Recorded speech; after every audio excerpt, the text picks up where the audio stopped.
Train हमारी जिंदगी का काफी अहम हिस्सा मानी जाती है और रेलवे में हो रहे छोटे बड़े बदलाव हमारी जिंदगी पर काफी गहरा असर डालते हैं। ऐसे में आइए जानते हैं कि रेलवे में तत्काल टिकट और रेलवे के किराए को लेकर क्या बदलाव किया गया है। देखा जाए तो जुलाई का महीना भारतीय रेलवे के यात्रियों के लिए कई बड़े बदलाव लेकर आ रहा है। इसमें किराया बढ़ने से लेकर तत्काल टिकट बुक करने के नियम तक शामिल है। आइए जानते हैं इन बदलावों की पूरी जानकारी आसान और साफ भाषा में। रेल किराए में बढ़ोतरी।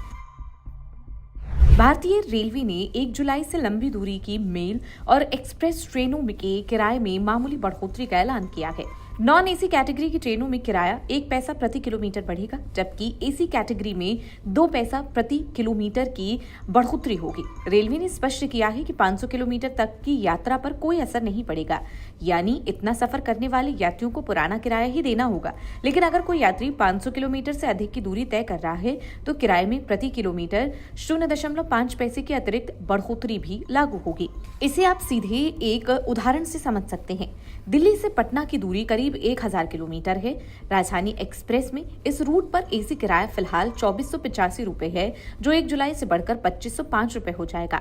इसी तरह संपूर्ण क्रांति एक्सप्रेस में थर्ड एसी का किराया 1350 रुपए से बढ़कर 1370 रुपए और स्लीपर क्लास का किराया 510 रुपए से बढ़कर 520 रुपए हो जाएगा। तत्काल टिकट बुकिंग के नए नियम।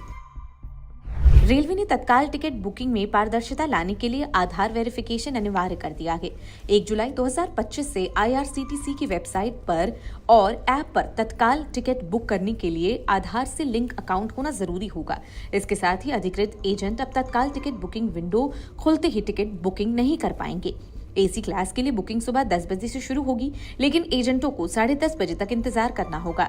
इसी तरह नॉन एसी क्लास की बुकिंग सुबह 11 बजे से 11:30 बजे तक आम यात्रियों के लिए खुली रहेगी। एजेंटों को इसमें हिस्सा नहीं लेने दिया जाएगा।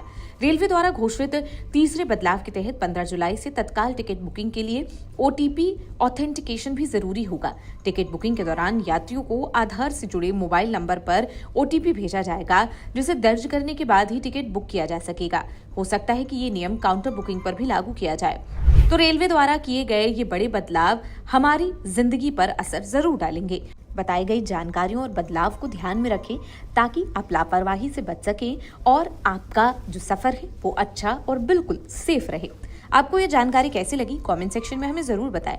बाकी की देश दुनिया की खबरों के लिए बने रहे जनसत्ता के साथ। नमस्कार।